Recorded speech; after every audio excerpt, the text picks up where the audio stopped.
Mhm. asalaamaaleykum Sénégal sénégalais yi fu ngeen toll ci àdduna Khadim Gueye la surtout yebale bi ak maam Kumba Bang mi leen nuyu di leen di ziar fu ngeen toll ci xarnu bi rek fekk naa leen fu ngeen toog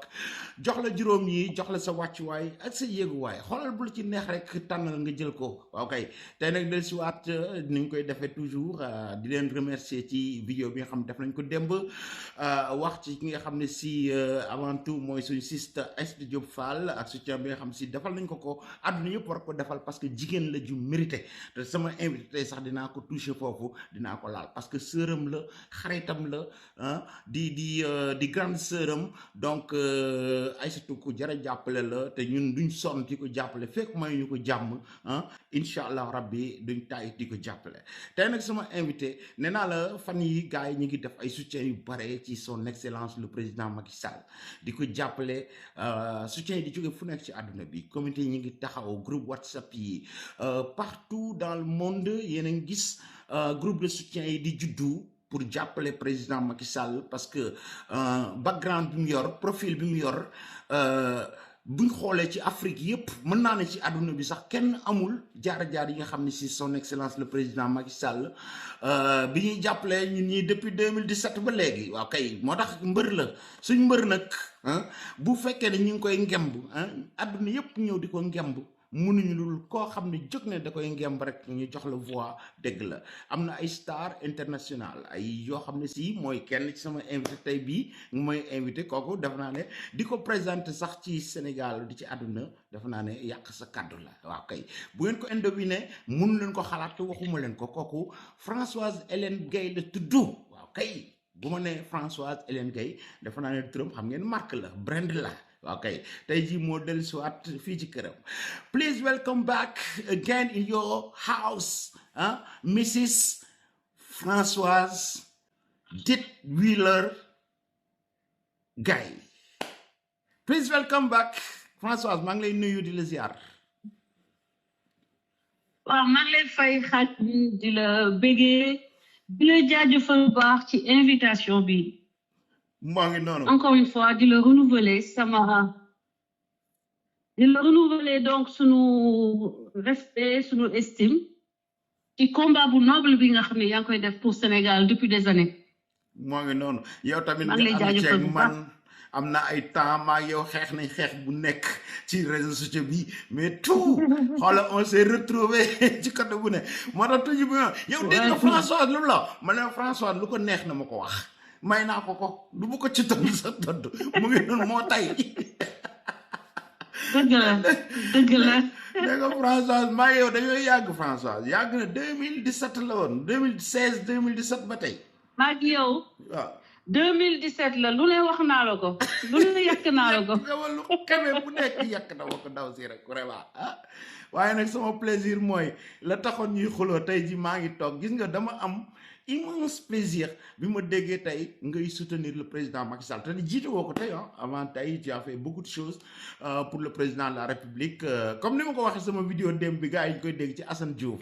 am na ay moment ci am na nu mu taxaw woon ci Macky mais dem na tamit plaisir la dégg Assane Diouf xam nga ak honneur xam nga kooku nit ku am dignité nit ku am valeur moom mooy nangu ne peut-être nit ki amoon na benn gis-gis mu amoon ci moom mais ba ma demee ba gis ne mbir mi demewul nii ndeke neneen la nga am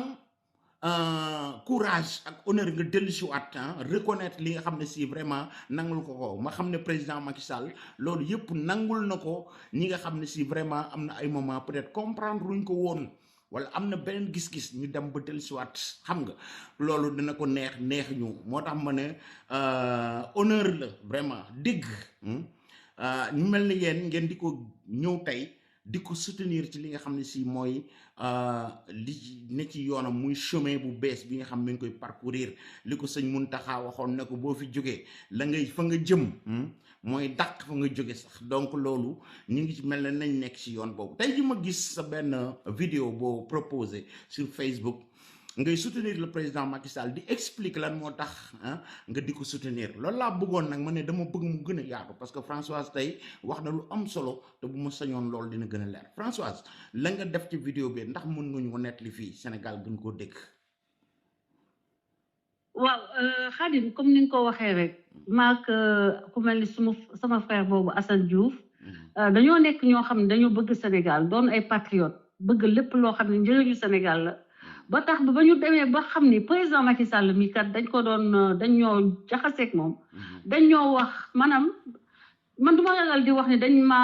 jox ay fausse information boobu fekk ñëwuma Sénégal ba tax ba ma gisee woon ko ci beneen bët mais nit nag wax dëgg yàlla da nga war am honnêteté li ñuy wax honnêteté intellectuelle bés ba ma ñëwee Sénégal ba gis lam fi liggéey ci laa wëlbatiku di ko jàppale te jàppale boobu fësal naa ko ba 2024 ba mu waxee ni dematul bàyyi na maanaam dafay retiré wu de la scène politique ñu nangul ko au début c'était pas facile parce que dañoo xam li mu mënoon a njëriñ Sénégal léegi la mu mënoon a njëriñ Sénégal Khadim dañoo gis ne mën na comme waa Sénégal xamuñu valeur am ah gisuñu waa ji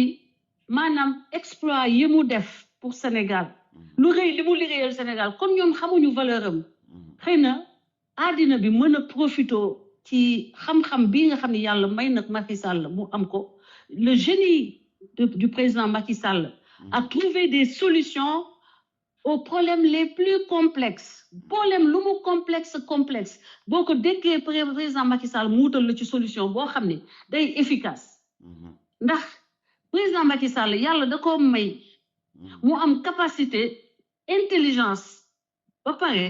am taxawaay am jëmm kilifa mët kilifa ba nga xam ne fu mu taxaw ci biir àddina bi ñu daal di ko jox cëram jox ko gëddëm te mu nekk tey chefu Nations Unies kuréel bi gën a rëy bu gën a prestigieuse maanaam ci àddina bi kuréel bi ci gën a rëy ñu ne doomu Sénégal moo ko jiite loolu rek doy na ndam loolu rek doy na yëkkatiku pour doomu Sénégal bépp képp koo xam ne nag bëgg nga Sénégal laa wax ñu ne tey benn sénégalais moom moo koy jiite mooy jiite kuréel bi gën a prestigieuse muy Nations Unies loolu kese doy na ndam léegi nga doog a xalaat ne kii nga xam ni mooy président Macky Sall dafa def ay preuve yu leer nañ ci anam yi nga xam ni fexe na ba ci crise bi nga xam ni moo mujjee am ci àddina bi avant bii ñu nekk nii tey mu di Vladimir Poutine 2021 coronavirus bi Vladimir Poutine daal di tëye yaa ngi fàttali ko waaw bi mu tëyee blé bi mooy ci coronavirus bi woon dara ci Vladimir ci voilà ci guerre bi te muy ba muy guerre ak Ukraine moom mii Macky Sall moo taal avion ci date yi nga ko doon risque yi amoon jamono yooyu parce que guerre bi muy métti woon na diggante Russie ak Ukraine mu jël avion malgré tout ndax fonk doomu aadama dem ba ci Vladimir Poutine wax ak moom kooku wekk ko teg ko naat xoolal teg ko ci kaw maanaam respecté ko ba teg ko nawle ba nga xam ni la mu ñëwoon wut si mu jox ko sax lu ko raw maanaam mu libéré bateau de blé yi nga xam ni moo woon a apprivoiser nu mu tudd approvisionner non seulement l'Afrique mais tout le monde entier kon kooku laata ñu koy wax waxu Nations Unies fekk na mu ngi dox rôle responsable Nations Unies jamono jooju président ki doon gérer Nations Unies mu ngi fi woon waaye mënul woon dénouer crise boobu Macky Sall moo dem dénouer crise bi muy doomu Sénégal mu nekkoon mbégte bu rëy ak fierté bu mag ci bu ko ne en tout cas bëgg Sénégal di tiitoo doomu Sénégal boo xam ni yëkkati na le flambeau du Sénégal à l'international et partout dans le monde loolu di benn Macky Sall dafa jëbal moom dafa ci jëmmam ci action durant tout son mandat dafa joxe toutes les qualités yi nga xam ne moom la ñuy soxla ci ki nga xam ne mooy jiite Nations Unies mooy capacité de médiation et de diplomatie maanaam fu nit ñi féewalee fu nit ñi di xeexee nga mën a waxtaan ak nit ñi dajale leen ñu toog waxtaan daal di juboo daal di xool naka la ñuy dundee dund bu sell dund bu yiw dund boo xam ne day nekk ci jàmm ñu mën a xëy développer seeni réew def na ko Guinée def ko Mali def ko dëkk yi nekk autour du Sénégal mais da ko def fexe ba Afrique am ñaari siège au niveau du G20 loolu dañ koy fàtte loolu yàggul Macky Sall moo sol ay dàllam intervenir di influencer di wax ak lépp àdduna bi ba ñu jël Afrique jox ko ñaari poste une première dans l'histoire au niveau du G20 ñu naan teg ne waaye Macky Sall ñëw Gambie ku tudd Yaya Jammeh nekk Gambie lakkal waa Gambie wet sonal Gambien yi sonal mais Macky Sall moo indi alternance Gambie te bal tàkkul Macky Sall ko fi def kooku nga ne kooku bu demee di gérer Nations Unies maanaam la rôle ba nga xam ne moom lañ ko sant loolu la ko Nations Unies li Nations Unies soxla ci ki koy jiite Macky Sall da koo def wone ko te fekk nommé guñu ko te defe naa ni bés bu demee ba jot Nations Unies buntu yi mu nar a uppil Sénégal maanaam capacité bi muy am pour yokk koom-koomu Sénégal à travers réseau yi nga xam ne mën na ko jagleel Sénégal Sénégal mun ci gis boppam loolu dafa tax ba ak Afrique Macky Sall dimension dafa romb sax Sénégal ak Afrique parce que moom dafay plaider Afrique ba mu nekkee président de la CEDEAO du ci la lijjanti ñu am 2 postes nations conseil G8 ba mu nekkee président CEDEAO ci la fexe ba du Caire au Cap développement am sur le plan énergétique ba africain yi di ko jox ay prix mu jël énergie di ko yóbbu Bamako ba ci Afrique du Sud dafa leen permettre ñu am développement sur le plan énergétique ñu jox ko ci ay prix ay ndombal tànk yaa ngi may dégg loolu Macky Sall def na maanaam le fait d'avoir pour préoccupation le monde l'humanité dañu ko prouver durant tout son mandat il a pris son bâton de pèlerin partout où l'humanité avait besoin de voix de plaidoyer, partout où l'humanité avait besoin d'un disciple pour servir, pour plaider pour la paix, l'entente, n'est-ce pas? La solidarité entre les hommes. Macky Sall a toujours été au devant de la scène.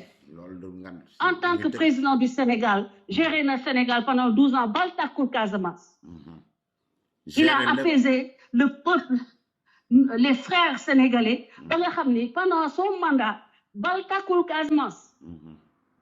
Un conflit qui était là depuis 30 ans, c'est lui qui a pu trouver des solutions. Village yi ñi ko nangu woon rebelle yi ko nangu woon dégage na leen ba jëlaat ñooñu yóbbuwaat leen seen village yi nekkoon jël xaalis jox leen jàpp leen dimbali bopp Macky Sall def na ko exactement pacification au Casamance c'est lui qui l'a réalisé ñu am yaakaar ni war ni mu ko mënee def ci Casamance noonu la ko mënee defee partout dans le monde te le monde actuel moo soxla ku mel ni Macky Sall pour mu tempérer les ardeurs pour mu les équilibres pour mu dem toog ak Donald Trump pour mu dem toog ak waa Iran pour mu dem toog ak waa Israël. gis nga loolu Françoise doguma la mais gis nga kay leen ñu waxtaan ci at li ngeen nekkee te xam naa ni bu ko Macky Sall jëlee conflit bi dina jeex dafay jeex. foofu laa lay wax maa la wax lii Macky Sall bu ñëwoon tey nekk secrétaire général des Nations Unies balaa muy mët trimestre conflit bi jeex. foofu laa lay wax doguma la mais foofu Françoise may ma foofu ma wax la benn affaire boo xam ne dama ko dégg bërki démb Cheikh Yérim Seck wax ko sur la Sen TV nee na Macky Sall moom moo ko wax xam nga gars yi dañuy wax Macky lii Macky laa Cheikh Yérim nag dafa dem ba Maroc toog ak moom ci bureau Macky wax ko Macky nee na ko ni mu war a réformer li nga xam ne si mooy Nations Unies ne ko bu ma demee ba toog foofu dinaa ko lijjati ba xeex yi di am guerre yi am yëpp dana dakk kooku xam nañ ne capacité am mën na ko te Macky xam nga ne bu la France déggalee Russie déggal la Chine déggal la ki ci des rek Angleterre déggal nañ la France déggal nañ la ki ci des rek mooy Donald Trump bi ngeen nekkal te Donald Trump xam nga ne invité na fi Macky Sall waayam la donc xam na apprécier na Macky Sall donc loolu mu wax Cheikh Yérim wax ko ne Macky moo ko wax bu demee def naa il est capable Macky Sall bu la waxee dara dinaa ko def rek góor yàlla la da koy def te il est le seul homme. man de gëm naa ni mën na ko. waaw mi ngi noonu c'était lu ma la waroon dolli ci sens de paix boobu nga xam ne si lu mu mën a dox ci àdduna la quoi waaw parce que ñii duñ woon déglu Macky Sall ci lu bare ndax populistes yi nga xam ñoo nekk ci Sénégal tu as vu donc ñoom duñu woon déglu sax discours yi Macky Sall doon def pour l'Afrique discours panafricain rôle panafricain Macky moo doon dem ci tubaab yi Nations Unies fu nekk jàkkaarloo ñoom di xeexal droit yi africains yi war a am mais booba duñ ko woon déglu ñii dañuy toog seen réew rek di wax lu leen neex mais fañ war a waxee ñuy déglu Macky Sall dañ koy déglu loolu tax ñu apprécier ko moo tax ma yaakaar ne dina war a vraiment dina war a yomb ci moom ndax profil bi mu yor yow de yow xam nga parcours Macky Sall du ma la ko wax non fu mu jaar DG ministre président assemblée premier ministre président yor CEDEAO yor Union africaine yor ay 4P yor xaw lan Birahim la bi am na moo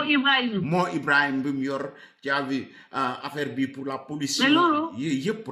remplacer Ban Ki-moon fa mu nekkoon mais kan moo am Françoise profil bi Macky Sall am ci àdduna am na kenn koo ci xam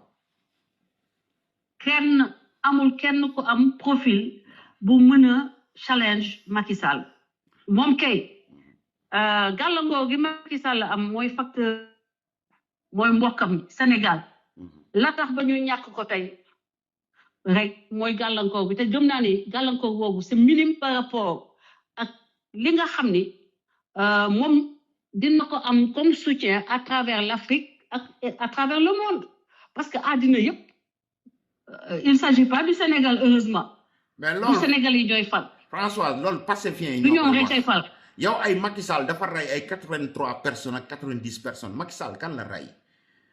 ñoom bu fekkee dañ bëgg loolu taxaw au lieu ñuy tànkal fi naan loolu la ñuy wax defe ne ñeene ci àdduna bi daañ déglu loolu ba tax ñu empêcher candidature Macky Sall ndax ay waa Pastef xar yi ne fii ñoom ñooy taxaw di décider naan non dafa rey 83 personnes te xamuñu ne ka woote woon appel à l'insurrection que leen woowoon doomu jaambur yooyu bañ dee kooku moom ñu setal ko ak non liem ba mu lijjanti yor ko léegi ñoom ñooy ñëw di ñu wax loolu pour yàq loo xam ne Sénégal ak Afrique yëpp nañ ci mën a gagner mais seen égoïsme seen populisme jaral na leen ñuy accuser te bu fekkoon sax Françoise justice moom moo ñëw décider tranché ñu dindi woon li nga xam mooy amnistie bi ñu dem àtte ñu ne Macky Sall kët il est capable il est coupable de ces crimes là ñu mën ko wax mais loo xam ne ay nit rek ko yow ay Guy Marius Sagna ñooy taxaw fee Macky Sall rey na 83 personnes diw rey na 83 000 personnes du n'importe quoi mais c'est du n'importe quoi du justice moo ko décidé de rien léegi nañ waroon dindi li ñuy wax dañu waroon dindi amnistie bi totalement amul di ko corriger di ci def dara ñu xool kii responsable kan moo woo nit ñi ci mbedd ma kan moo woo doomu jàmbur yooyu fan la nekkoon fan la demoon lu mu doon def lan moo tax ñoo ngi dee tey jii li buñ delloo si waatoon histoire ci ginnaaw Bassirou Diomaye mi fi toog li xewoon 2021 bu fa amoon dinañ xam ne c'est pas le président de la République qui détermine certaines choses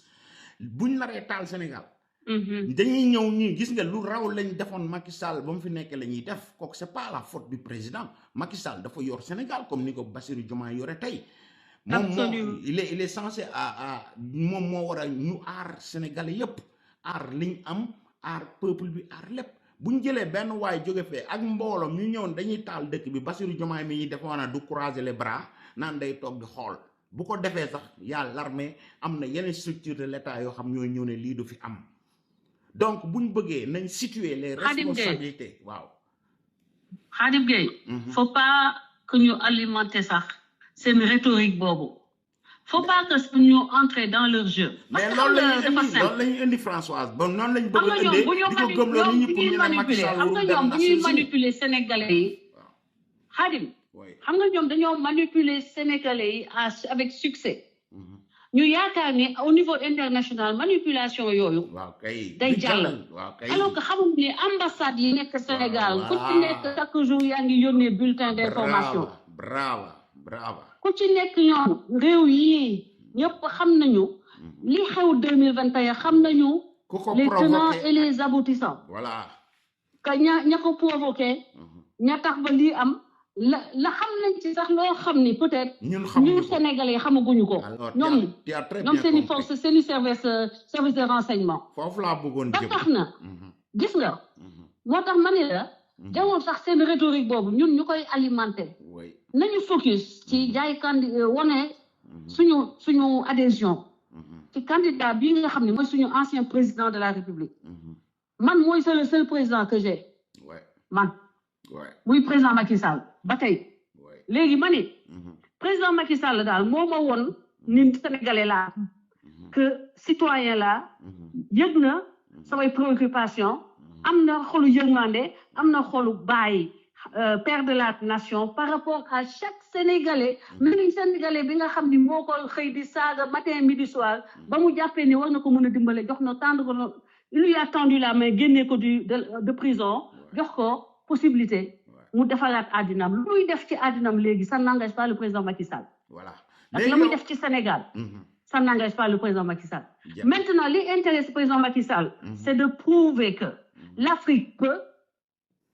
et l'Afrique va s'affirmer et l'Afrique va apporter une contribution positive pour changer perception négative bi ñu am par rapport à l'Afrique. Super. Li tax ba tubaab yi defee ne ñun gis nga ñun dañuy rey suñuy morom.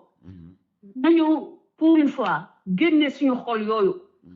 Ñu changer suñuy xol. Xalaat plus intelligemment que nous tàmbee di xalaat. Président Macky Sall bu nekkee Nations Unies ku ci nekk ci ñun yokkute la ci yow. Ndax bés bu ne dinañu tudd Sénégal te bu ñu tuddee Sénégal dañu ne le président le secrétaire général des Nations Unies le président Macky Sall. Bu boobaa Sénégal boobu ñu wax am na ñoo xam ne bés boobu dinañu jënd billet temps yooyu dinañ jënd billet pour ñëw visiter Sénégal. Pour xam li tax ba. Donc, Sénégal mun a exceller ba yegsi à ce niveau de responsabilité aussi élevé que de diriger l'Organisation des Nations Unies. Maintenant, vas-y. Oui. Vas-y.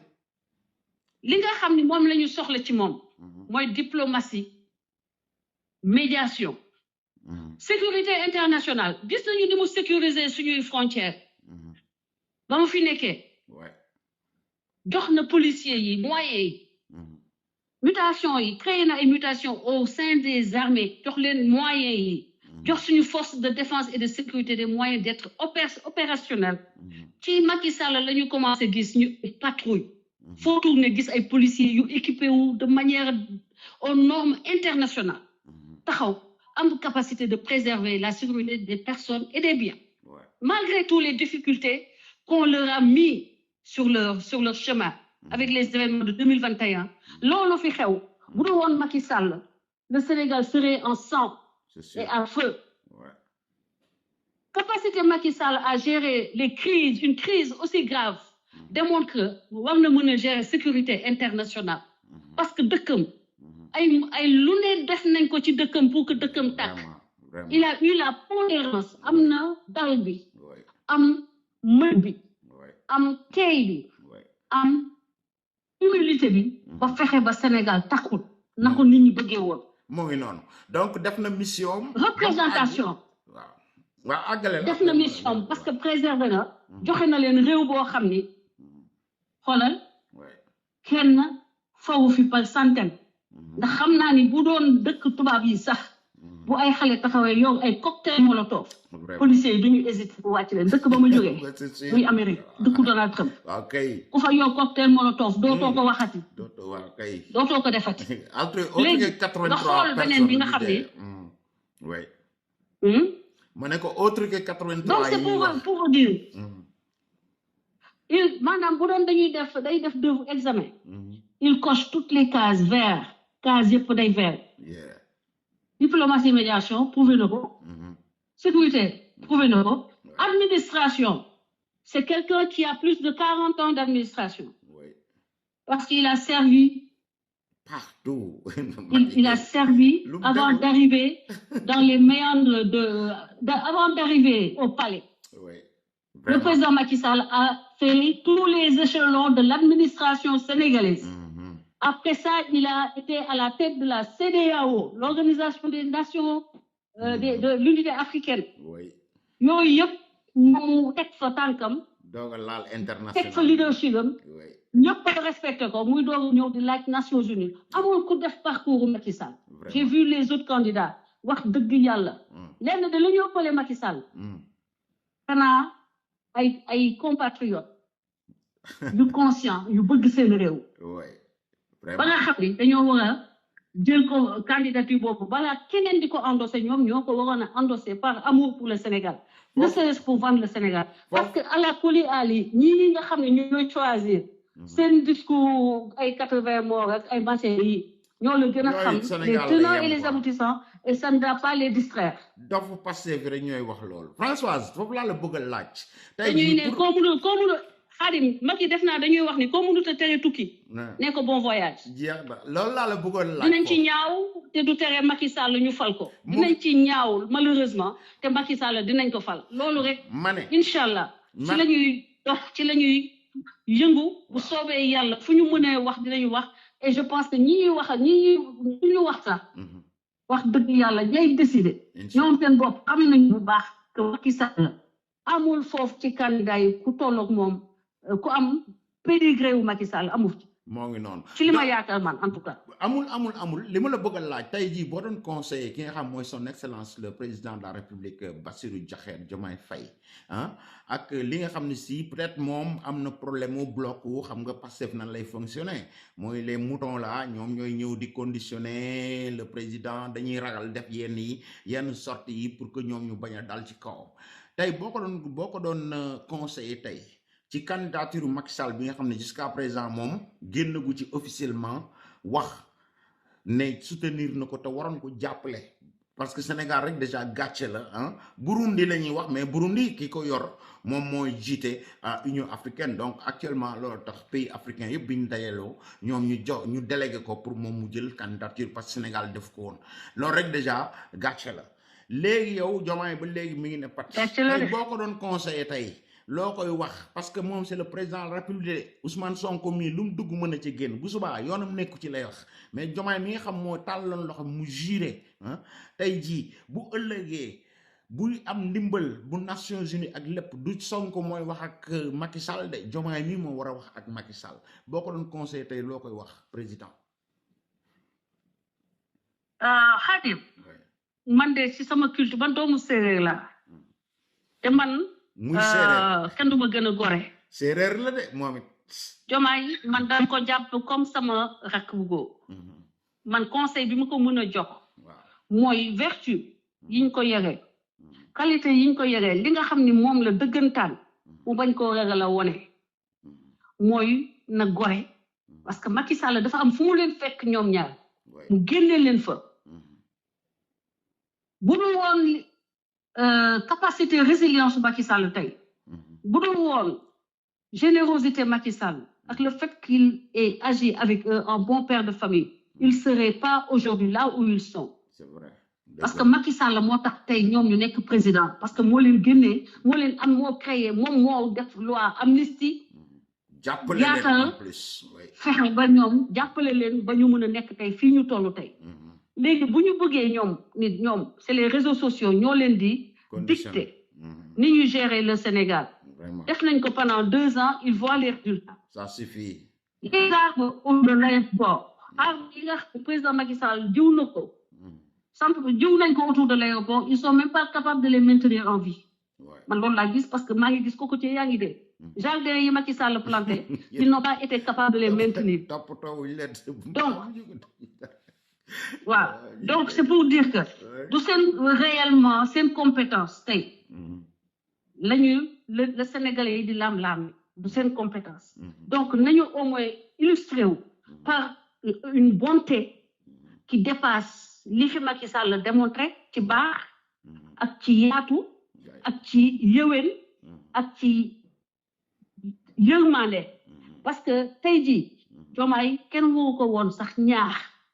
ci def déclaration def un soutien appuyé et actif à la candidature du président Macky Sall en sachant que loolu promotion la moom mi président loolu njëriñam la moom mi le président sénégalais loolu publicité am la parce que bu ko defee publicité la ci moom sur le plan international ça lui ouvre beneen dimension bu ñu seetloo ba ñu toogee ba léegi kenn boolewu leen ci dara benn président ñëw fi kenn boolewu leen ci dara président ñëw fi ku am maanaa ñëw fi ku nit naw ci àdduna bi ñëw fi kenn invité wu leen c'est des questions qu'on doit se poser nañu te lii nii dañoo gën a tëj seen bopp nañu wone beneen image nañu wone image yu maturité image yu élévation image yu assise pour que nit ñi mën leen a respecter mën leen boole ci kuréel yu mag yi ñu mën a représenter Sénégal au lieu que ñu jël nekk ci benn mouchoir de poche sous régional bu ñu demee Gambie dem nañu Guinée Conakry dem Mauritanie dem Burundi ñëwaat toog ceeb dem Gambie dem Guinée Bissau tojul Guinée fenn Conakry tojul Mauritanie ñëwaat toog kese wala kii jël mu mel ni jet ñoo xam privé ne bi yow dem Dubaï kii dem jël jet bi dem taxawaalu Dubaï dem yóbbaale dem taxawaalu ba ñëw ñoom ñëw Ngoné Saliou te ak d'habitude gars bu nit ñi yëpp demee du taxawaalu ay dañuy ñëw influenceur ouais mi ngi bu nit noonu ñi demee taxawaalu sax dem ay Dubaï yooyu bu ñu ñëwee dañuy ne bon le roi bi may nañu tant de milliards pour le te Sénégal gisuñu ci dara milliards yii nii dinañ ko orienté ci lii ci lële waaye dañuy dem Dubaï ñëw ne mu tous toog luñ ko indi doo dégg ne may nañ ma lii waaw def dara nañ ñu lii wala Chine def nañ fa lii hein xalaas Chine Turquie lii Dubaï lu mu doon dara indiwuñ ko fa donc yow def naa ne Diomaye dina déglu sa conseil parce que Diomaye dafa war a xool ne ñii ñoom weddi nañ ko ba pare Diomaye n'a plus rien à perdre ak Pastef Diomaye 3 ans yi ko dese ak Macky Sall dem fële di grand frère am Macky Sall war ko mën a jàppale parce que Diomaye bis bu jëlee avion bi dem fële ca New York Macky Sall lay dajal foofu bu gis nga Ousmane Diomaye Sonko Macky moo fay Sall dem is his best card voilà c'est-à-dire Diomaye Macky Sall est sa meilleure carte ma ngi noonu sa Macky da meilleure koy carte ci jàppale àddina oui la personne bi nga xam ni moom la waroon a gën a jege parce que loolu du gàcce du ñàkk jom du ñàkk fayda mais c'est ça ku la jiitu ñu nekk bu lëndëm mën la wax fan ngay toog fan ngay jaar gis nga Macky Sall ba mu toogee xeebul xalaatu Abdou Diouf xeebul xalaatu ñi ko fi jiitu c'est ça nit ki da ngay humble te da ngay stratège Macky Sall c'est un allié mieux vaut avoir Macky Sall comme un allié qu'un ennemi qu'un ennemi voilà ndax motuñu Macky Sall noonu c'est ça loolu mooy dëgg loolu moom nañu ko xam Macky Sall ànd ak yéen ngeen ànd ak Macky Sall mu ubbi leen buntu yi woon leen yoon bi parce que xamul leen yoon yi seen njariñ la de vous n'avez pas fait l'administration Vraiment. vous n'avez jamais été directeur vous n'avez Vraiment. jamais été chef de cabinet vous n'avez pas exercé de haute fonction vraiment mais de grâce ouvrez-vous vraiment te aussi permettez au président Macky Sall au moins de vous aider mais Françoise non bi pour lan Françoise gis nga non bi pour lan ça vous avance à quoi ah rien Françoise gis nga orgueil boobu pensez ngay wax Sénégal gis nga orgueil boobu ngay wax Cheikh Yérim wax na ko bërki dem xam nga Macky Sall c'est un alpulaar la xam nga affaire yooyu orgueil boobu dafa am mais gis nga orgueilam en tant que ex-chef d'État wàccee na boppam ba jël lettre mu bind Bassirou Diomaye pour mu soutenir ko xam nga ne Cheikh Yérim wax na la ko sax nee la affaire bu difficile loon na ci Macky Sall mais Macky Sall def na ko ndax ëllëg bis bu taxawee daañu ne Macky Sall que dugaluñu woon ci dara lay boobu teggil na leen ko Macky Sall jël na orgueil bi mu teg ko fële mu jël ko en tant que son petit frère mu bind lettre wax ko pour mu soutenir ko ba tey jii nee Diomaye Faye tontuwul ci lettre boobu Diomaye mi ngi juum ci côté lenn boobu la lay wax gis nga affaire bi bu ñu ko sax nañ ko yóbbu au niveau plus simple ñu simplifier ko gis nga Khadim par expérience gis nga nit ku yàlla lépp luy xew ci fu nit yàlla tracé na ko ba pare avec ou sans leur coopération bu dee yàlla bind na ko da koy am day am ñu rafet ci nag moo gën ñu nekk ba mu piètre figure bii ñu ci nar a def gàcce giñ ci nar a am sur le plan international vraiment diplomatie mani bi yàqu na ci ne ko doxalal moo gën a rafet moo ëpp dignité moo ëpp grandeur moo ëpp noblesse soutien bi moo gën a rafet ci ñoom moo gën a rafet ci gouvernement bi moo gën a rafet ci Sénégal l'histoire écrire sa yow nga bind sa tour ci lettre de noblesse dans l'histoire parce que cette histoire sera racontée des générations et des générations à venir nga rafet ci am ci une belle image moo gën ñu ne il n'a pas été soutenu et malgré le fait que le président de la République sénégalais ne l'a pas soutenu il a été élu waaw vraiment gàcce lay doon ci yow nga soutenir Macky Sall mu nga collaborer ak moom taxul terewul bu fekk ni liggéey nga Sénégal yi gis li ngay liggéey dinañ la maintenir fi nga war a toog waaye jël le dictat des réseaux sociaux bu bëgg a loolu mooy sa feuille de route loolu lañ war a des gens le dictat c'est-à-dire réseaux sociaux pour l'essentiel des gens qui n'ont aucune idée des réalités du pouvoir, qui n'ont aucune idée de comment marche l'État, comment devrait marcher un État. Nek ñoo xamni tay ñoy déterminer seeni attitude, seeni décision ak seeni non parce pour quelle raison? Parce qu'ils vous ont soutenu. C'est honteux. Mais attendez. C'est honteux. C'est grave. Et aussi, on est dans c'est pas le Sénégal, ça le Sénégal mérite mieux. Le Sénégal mérite mieux. Il faut que les gens ñu génn ci hérésie bi ñu nekkee, ça c'est une hérésie.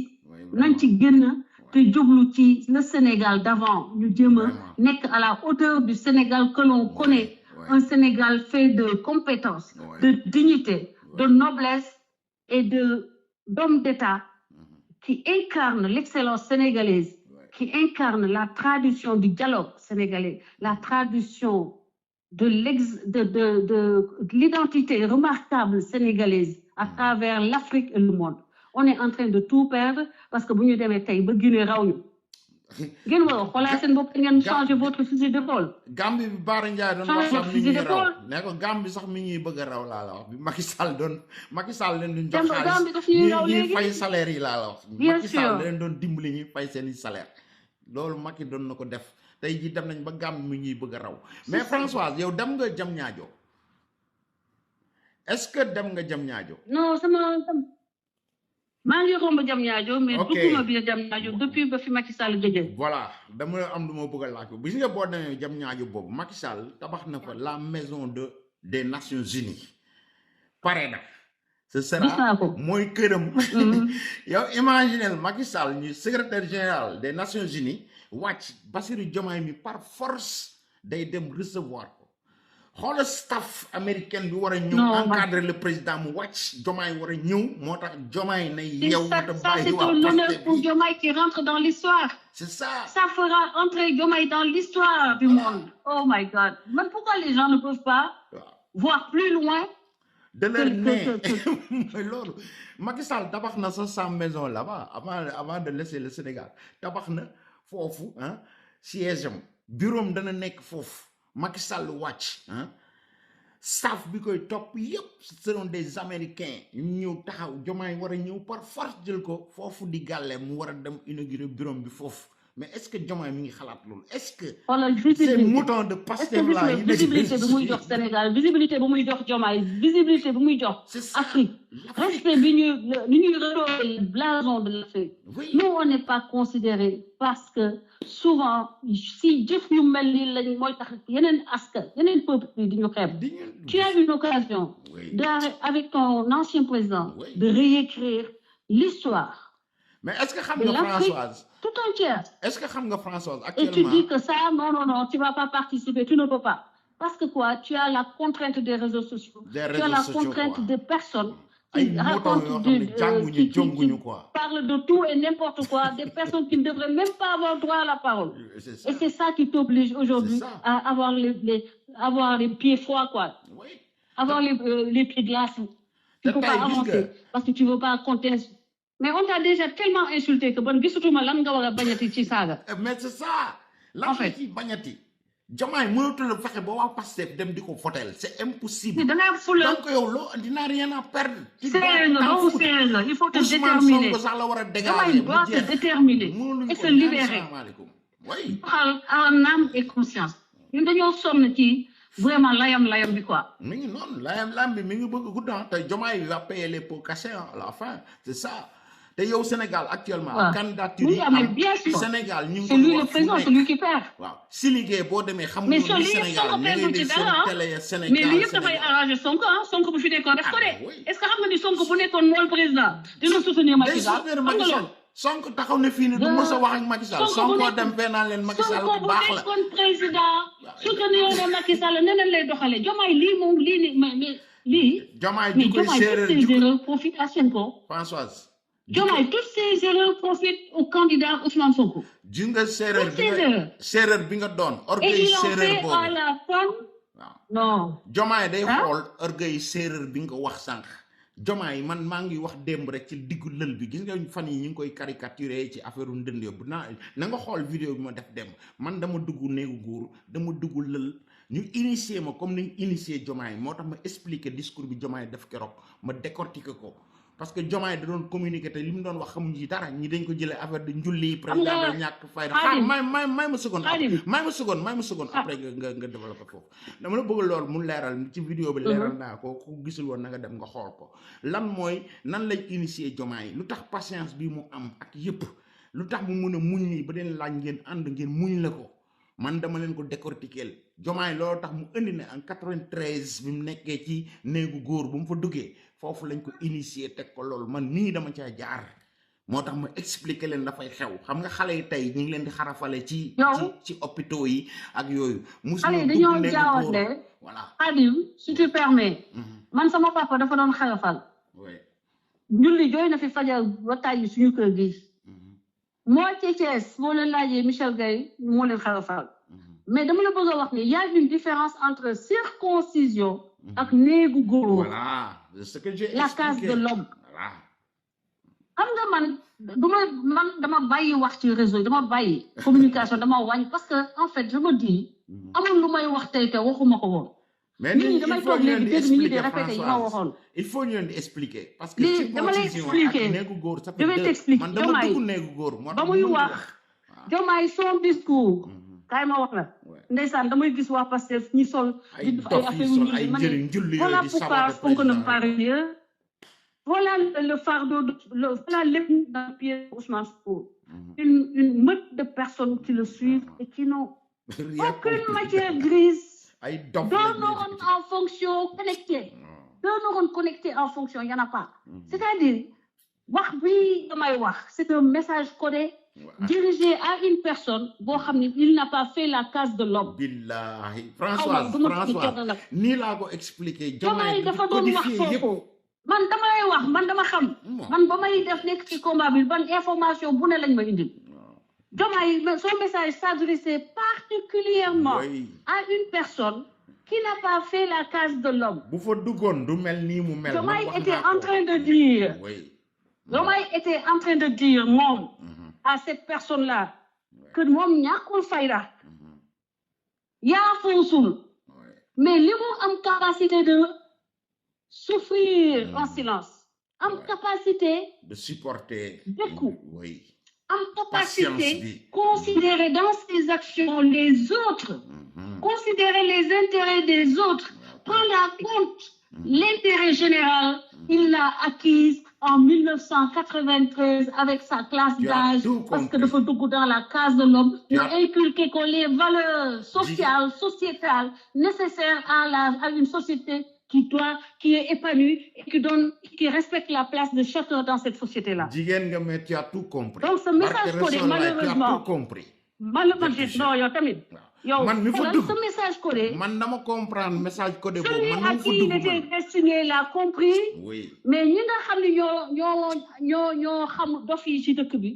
ñi sol ay yëri njulli, ñii di kasak, ñii di def ay façon, te xamuñu ne la Ñooñu case dañ de leen a l'homme, ça n'a xarafal rien à rek, voir quoi. avec la Jeex na. circoncision. initié wuñ leen Ça n'a rien à voir. non Tu peux être circoncis. Tu peux être circoncis en tant que bébé. léegi Tu peux bébé être lañ leen circoncis choisir. à 6 ans. c'est ça Tu peux être circoncis à 10 ans Ouais, et ouais. faire ta case de l'homme à 20 ans, 25 ans. waaw kay y a bien compris y a tout compris En même temps que des gens qui n'ont pas ton âge, des gens qui ont yaa leen mag, mais yaa leen di nekk ay morom. man mi Et ba ma boo cay deful la dugg case de l'homme dans certaines sociétés, Khadim, ce qui est extrêmement important. ouais Quand tu n'as pas fait la case de l'homme dans certaines sociétés, dans certaines communautés, bu góor yi toogee di waxtaan yow tu es exclu parce que dañ leen ne tu n'as pas fait la case de l'homme, tu n'as pas le droit à la parole. bien voilà doo dara comme góor Tu yàlla veux moo jëlee fay génn décision doo toog. yow tu as compris Voilà. yow comprendre nga lépp Françoise billahi li ma expliqué dem moom nga ñëw Non, nga tam- résumé ko fii te duggoo ci néeg boobu gis nga boo yow génnee man foofu dafa wax Diomaye daa wax rek ma dégg wax bi xam fan la wax bi jëm. Diomaye dafa li war a wax communiqué man dafa waaye ma lan ma émotionné ma gis keroog ay nit ñi rek non vraiment ñu dof yi rek ay dof nekk yi ci ay comprendre njulle dara ay nag ay challenge yu julli yëpp yëfu dof Non, lay vraiment. ma yërëm ma dafa am ñu may xam ne dama leen di yërëm non vraiment billaahi dafa am ñu ma leen ñoo xam billaahi et c'est sincère parce que je me dis que encore une fois j'aime à dire mieux va man je préfère avoir un ennemi intelligent qu'un ami bête. loolu la Ablaye Wade Un daan ami wax de. fou. oui vraiment man ma am ennemi bu intelligent moo ma gënal xarit boo xam ne ab dof la oui parce que musiba yow yetu gattax booy xeexi yetu gattax ngay yow xam nga yetu gattax oui tamit dëgg nit ñi dañuy dem ak seeni mboolde ak seeni gourday yow say xarit yow ay yetu gattax mu ngi noonu bu guerre bi commencé bu ñu dóoree benn yoon mu damm mu ngi noonu na un jour li la ba nga tàlli un jour viendra Françoise léegi xoolal pour ñu tëj chapitre boobu nañ ko tëj léegi dama la bëggoon laaj ñaari affaire yu rapide rek ah ci sa ñaari sister di suñ ñaari sister kenn ki Aïssatou Diop Fall la tudd ADF nga xam ko muy sa xarit di sa sœur vraiment temps yi BN2 banque bi nga xam ne si sonaloon nga ko def naa dégg nga conférence de presse yi mu def ak niñ koy harceler xam nga topp ko sonal ko ndax 49 millions ndax difficulté yi mu toll xam nga voilà dem ne nañ étendre li nga xam ne si mooy dette bi chose fay na lim mënoon te yow yaa ngi état bi fi nekk jàppale wuñ ko yaa ngi gis joxuñu ko convention jàppale wuñ ko ci dara ñu ngi sonal ki nga xam ne si la pauvre ni mu koy waxee si la pauvre femme sans défense xam nga nañ ko war a défendre nag yow loo gis ak nooy boo doon wax ak Aïssatou loo koy wax tey vraiment ak niñ ko sonalee tey directeur banque boobu nee nañ ca xam nañ fu côté bu mu jógee biñ ko falee muy lu bees tax te banque boobu banque état bi la donc mënuñu exclure la politique voilà derrière cet acharnement bi ñuy def ci ndaw si loo ciy wax keneen ki moom mooy Ndella Madior Diouf di sa sœur di sama sœur donc di ko ñaanal Ndella pour que ñu bàyyi ko ñu may ko liberté provisoire Ndella dellu demoon naa ko seeti xam nga Ndella j'ai été la voir j'ai été voir Ndella ok man dama woona ma fi ñaari yoon ndeysaan Ndella day toog ba yegg woo ma man naa ko yow na nga mën a nekk ci kaso bi sama numéro téléphone xanaa na ko yóbbaale woon xam nga non vraiment Ndella Madior nañ ko jox affaire boobu jàppale ko bon damay commencé ci Aïssatou Diop Fall Aïssatou Diop Fall nekk une petite sœur une femme de valeur une lionne nit koo xam ne Sénégal intérêt Sénégal kese ko ñor parce que bu intérêt Sénégal kese ñëwul woon day def ni ñenn ñu bëri dem jaay boppam quoi parce que tey jii nous savons que au niveau de la presse il y a des mercenaires mënoon na nekk mercenaire parce que ñi nekk mercenaire tey ëpp ñu ko capacité ëpp ñu ko compétence ëpp ñu ko dàq ñu ko wax ëpp ñu ko fit mais moom elle a décidé de rester elle-même à cheval sur ses principes elle-même Ousmane Sonko ak le gouvernement du président Diomaye Faye tey doon nañu am démentir li nga xam ne moom la ñëpp jàpp ni moom ci loolu la ñuy dox fi mu ne nii muy kumba am ndey kumba amul ndey ak si persécution les voix discordantes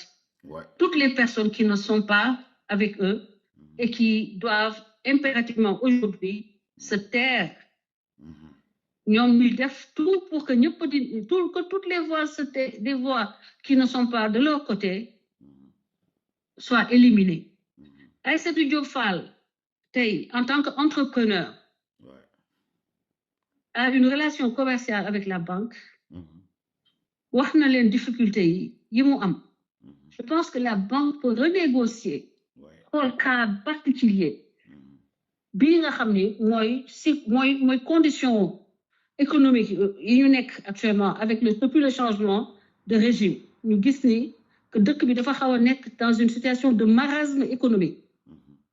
donc marasme bi nu mu touché le secteur informel noonu la touché ñu mel ni Aïssatou Diop Fall la presse le secteur de la presse aide à la presse yëpp dañ ko bloqué joxuñu leen benn aide amul ay convention amul dara te nu ñu koy waxee di ni ñuy renégocier li nga xam si mooy contrat yi du Ousmane génn na fii démb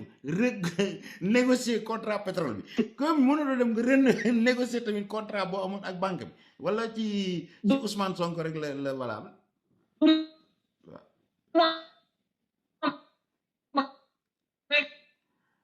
dégguñu la bu baax Françoise dégguñu la bu baax affaire bi day dafa am retour am na retour da nga déplacé wu xanaa non Françoise dégguñu la bu baax de tu t'es déplacé là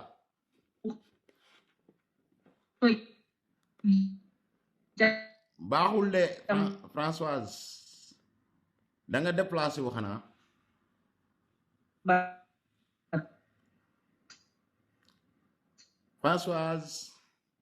Françoise xam naa fi mu nekk dafa déplacé wu moo tax déggu dama bëggoon ñuy wax ne Aïssatou bu fekkee ne dem na mën a négocier waat contrat bi mu amoon banque bi du Ousmane toog na fii bërki dem ah renégocier li nga xam mooy contrat pétrole yi mu koy bàkkoo ñoo xam ne si ñoom contrat yi dafa jeex ñu dem seen yoon mais ñëw na gëmloo Sénégalais que dafa renégocier waat contrat yooyu di ni muy naxee xaram yi muutoom yi def na Sénégalais yëpp moom lañ Françoise Hélène Gaye xoolal ma tëj woowaat la parce que affaire bi leeru xaaral ma rappel la xaaral je rappelle Françoise parce que affaire noonu muy demee noonu ça ne tient pas xaaral ma woowaat ko mu ñëw mais na ngeen xalaat loolu ma la wax Aïssatou loolu ko dal mën na dem mu négocier waat ok 5 ans la ñu waxoon nañ ko yóbbu 10 ans intérêt yi ma fay leen ko en plus voilà mais nag doo ñëw nga bloqué sama activité pour rien voilà warut a nekk waaw Françoise Hélène Gaye laa jéem a rappelé nii waat xam naa dafa déplacé xam nga mu nga ca Sénégal gële connexion Sénégal yi moom yéen a mu gën a xam nu muy demee day déconné quelquefois tu vois àggagul ci benn affaire bi mi ngi ci en connexion. Allô voilà Françoise. Allô waaw ñëw nga ñëwaat nga léegi connexion bi ma activé samay données personnelles. voilà looloo tax ni ok donc léegi sa ñëwaat nañ léegi àggaleel fi nga doon wax léegi du ma la téyewaat lu yàgg balaa connexion bi dawaat affaire yu demee noonu àggaleel ci ki nga xam ne si mooy suñ sister Aïssatou Diop Fall ak Ndella Madior ñu tëj ko. waaw dama bëggoon wax ni rek je lance un appel à l'État. Il y a des sociétés qui peuvent être mises à profit pour sauver l'entreprise de Aïssatou Diop Fall. Société banque yoo xam ne dañuy racheter dette bi mun nañ ko refinancer Aïssatou mun na leb xaalis ci benn banque boo xam ne da koy permettre mu amortir dette bi nga xam ne am na ko au niveau de la BNDE te di lancer un appel au président de la République et au premier ministre Ousmane Sonko en leur disant que Aïssatou Diop Fall, il y a des gens qui aujourd'hui moo leen di jox salaire. Oui. Leen tëj Aïssatou Diop Fall, de toute façon, c'est-à-dire une goutte d'eau dans la mare des protestations. Vraiment. Et pensez aux conséquences négatives, pensez à des vies qui dépendent de ces salaires-là. Li ngeen doon wax ba ngeen nekkee dans l'opposition dund leen ko ba ngeen yore réew bi maanaam lu mu métti métti jubal bi balaa ngeen mën a jubanti Sénégal il faut que yéen à votre niveau personnel ngeen def seen jihad personnel contre yéen seen bëgg-bëgg seen tendance yi nga xam ne tendance parce que loolu ci nit la am maanaam ngay am envie def li nga xam ne moo la neex waaye jubal bi mooy tax ba loolu doo topp yow sa bëgg-bëgg. Et je manifeste tout mon soutien à la sœur. waaw Françoise affaire dafa daggoon yaa ngi toll woon fi nga xam ne si yaa ngi soutenir sa siste boobu di suñ siste di Aïssatou Diop Fall. waaw Khadim comme je l'ai dit tantôt Aïssatou Diop Fall gaynde la patriote la c'est benn acteur de développement la mu ngi am ay employés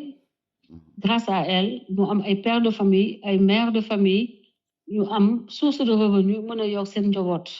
ne serait-ce que de ce point de vue maa ngi demander la bienveillance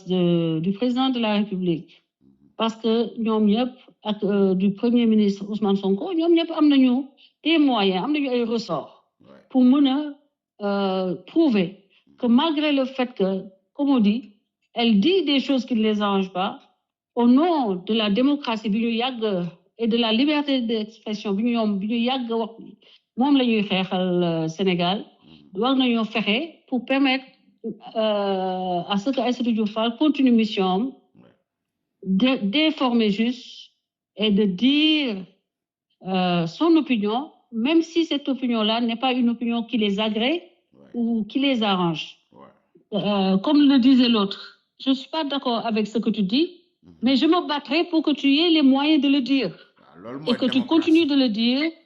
au nom de la démocratie, au nom de la République. Maintenant, concernant notre notre nation, notre peuple, je connais leur capacité de solidarité légendaire. Gëm naa ni que duñu toog di seetaan Aïssatou Diop Fall et que dina am solution bu idoine à ce que Aïssatou Diop Fall, son média continue d'exister et de servir la nation sénégalaise. Pour notre sœur Ndella Madior, dem naa seeti ko di wax encore une fois nañu am yërmande par rapport à elle, puisque au départ son intention était d'apporter des solutions pour un problème boo xam ni l'État n'a pas pu le régler, muy les infanticides, les grossesses non désirées des jeunes filles ou bien des femmes qui vivent en situation, n'est-ce pas, de solitude, seen i jëkkër nekk bitim réew. Gis nañu ni ba ci Ndella Madior taxawee amoon na quand même un mieux, c'est-à-dire un déclin un peu par rapport au nombre, moins d'infanticides, moins d'enfants abandonnés dans la rue ou d'enfants jetés dans les fosses. Nañu am yërmande vraiment ñu xool fait nu ñu koy qualifier ba nga xam ne quand même qu'elle ne soit pas considérée comme une meurtrière,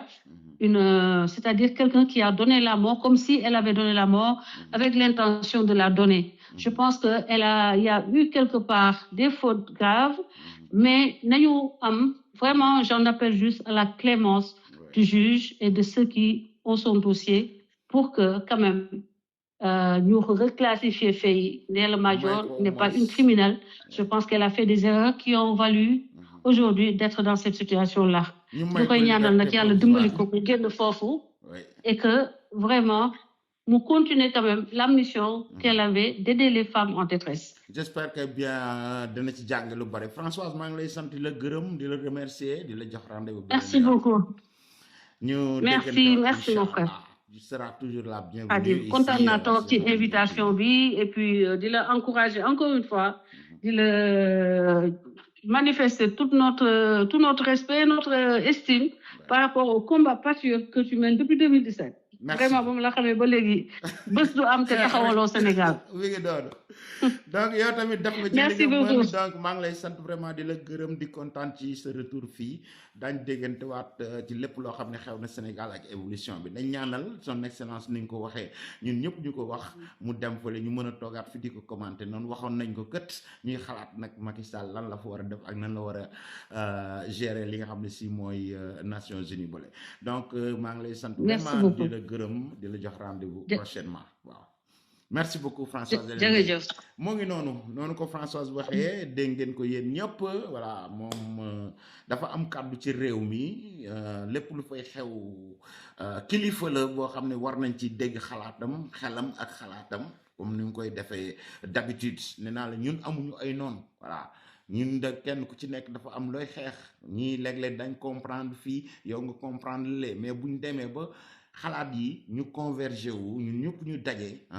ku amoon erreur jël orgueil ak lépp mu teg ko fële ñëw parce que moom mii am na ay temps yoo xam ne àndul woon ak Macky Sall mais tey jii comme Assane Diouf niñ ko waxee mais tey dem nañ ba nangu ok ba ñëw tey ñoom ñëpp ñu soutenir son excellence le président Macky Sall kooku mooy Macky nekkoon na ci yoonu dëgg ba mu nekkoon ci yoonam la nekkoon peut-être ñu bare duñu woon comprendre tey jii ñii yor ci gouvernement bi jàngal nañ ñu ba tax ñu dul woon bàyyi xel Macky Sall di ko étudier tey jii delloo si waat nañ seen bopp étudier ko xool lim def lim mën fi mu jaar parce que candidature Macky Sall bi tey tax na ñu mën a xam adduna bi kan mooy Macky Sall di ko xamal Sénégalais yu bari yoo xam ne focus ñu woon ci mbirum Macky Sall donc yu bari ñu leen koy wax tey candidature bi moom moo ko leeral te candidature Macky Sall bi tey taxaw na foo dem ci même yeneen 3 candidats yi fa nekk seen réew ya journal ya télé ya ña ngay wax di wax Sénégal par force dañ koy tudd voilà donc yóbbu na turu Sénégal foo xam ne si tey ji bu yàlla defoon nag mu nekk secrétaire général ba turu Sénégal xam nga fu muy jëm loolu tax son excellence le président de la république ñu di ko ñaan mu bañ a xool lii waa Pastef fi di wax ci réseaux sociaux yi lii ñuy wax ci Sénégal ay Macky rey ay 83 personnes et toutes ces choses là donc histoire bi mu demee noonu ko Françoise waxee sànq mooy chancelier yi ñi ngi Sénégal ambassade yi ñi ngi Sénégal ñooñu ils sont mieux informés que nous-mêmes donc ñoom xam nañ man Ousmane Sonko bi mu ñëwee fii ci Milan am na sama benn xarit boo xam ne ci police secret bi lay liggéey Digos lay liggéeyee ok taxaw nañ di wax mu ne ko mais suñ premier ministre moom mooy ñëw fii quoi mu ne ma xam naa lépp mu ne mu raconté ma ne moom moo amoon histoire ak une jeune fille au Sénégal mu ne ma histoire bi li fa xew yépp xam nañ ko xam nga loolu c'est des ay agents secrets lañ donc ñoom xam nañ lépp waa Pastef rek ñoo dof yaakaar na ñoom dañuy toog te Sénégal naan rey nañ 83 personnes ñoom le reste du monde xamuñu nu mu demee Nations Unies bu ñu demee mën nañ candidature Macky Sall ça veut dire que ne xam nañ luy dëgg ak luy ay fen voilà kenn musta woo Macky Sall fenn c'était le chef de l'État ku bëgg a taal réew ma Diomaye mii tey bu Sonko génnaatoon woo doomu jàmbur ci mbedd mi ah Diomaye Faye mii mu wax ak mu bañ a wax am na ñoo xam ne ñooy gérer état bi ñooy défendre l'intérêt des Sénégalais seen kaaraange moom moo ko yor kooku du woon Macky Sall mooy dem leen attaquer ñee rey leen ñee def leen lële déedéet te lañ xam ñoom ñiñ infiltré ak ñi leen indi ci réew ma ñoom ñëpp xam nañ ko te Diomaye Faye mii tey ma ngi ca taabalam jee xam na ko moo tax président Diomaye wurtu la xool di compter ci waa Pastef yu ne ci réseaux sociaux yi ay dof yoo xam ne xamuñu xaala wala kasiran bu mu fi dem ak kii moo rey ak dañuy yóbbu ay CPI waaye ay dof yu ne ci assemblée bi di yuuxu ay Bara Ndiaye ay Marius Guy Sagna yooyu foog Sénégal lay am voilà ñee ñoo leen gën a informé fuuf ci Macky Sall bu Macky Sall defoon yooyu bu doon dafa am crime yooyu dafa tegu ci kawam ñee duñ ko nangu lañ xam ca Sénégal yéen ñii ne ca Sénégal xamu leen ko dof yi nag di wax ci réseau yeeg ci TikTok yeeg mbal yu dul jeex de mais Macky Sall rey 83 personnes doo dégg Diomaye wax ko Ousmane Sonko ci boppam ñemewul taxaw di ko wax ok sinon bala ngeen ñi rey nit ñi ne leen Ousmane Sonko noonu mu demee voté ay loi du moom moo yor 130 députés ci assemblée bi nañ dindi loi d'amnistie bi tam jël non lié boobu mu lijjanti moom ñu bindal ko ci kayit du juge ko décider du dara mu sànni ko fële mu dem taxaw fële gis nga yuuxu dana jib fuñ ko foogewul du ko mës a def ci kanamu àdduna donc bu leen ñu tànqal bu leen ñu rey Diomaye na xool liy njariñam ëllëg gàcce dina gën a rëy bu Macky Sall demee nekk secrétaire général fële mu topp waa Pastef yi après ko nan la koy gérer te bis bu Macky wàcc Sénégal ak dispositif américain bu muy àndal Diomaye moo koy recevoir par force ak gàcce Diomaye bu jëlee avion boobu Macky Sall jëndoon dem ba Nations Unies fekk ko fa moom mooy jàkkaarloog président Macky Sall c'est pas ki ngeen di wooye yàlla ak seen yonent seen xut bu zaman boobu nekk leen ay nit yeewu leen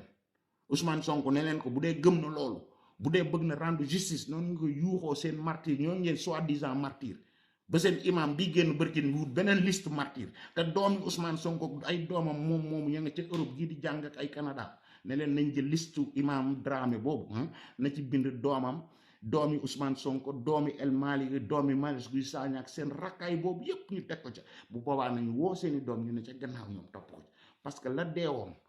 Macky Sall du moo leen woo ci mbedd mi du Macky Sall moo dem ci ay lieux de débauche du Macky Sall moo woote mortal combat nay leer fii la lépp daxe tàbb àjjana bakkan bu ko jëkk foon xam nga fu muy foon aljana ba ci fan yi di leen nuyu di leen ziar ak benn invité jaajëf sama sister Françoise Dit Willer Gaye peace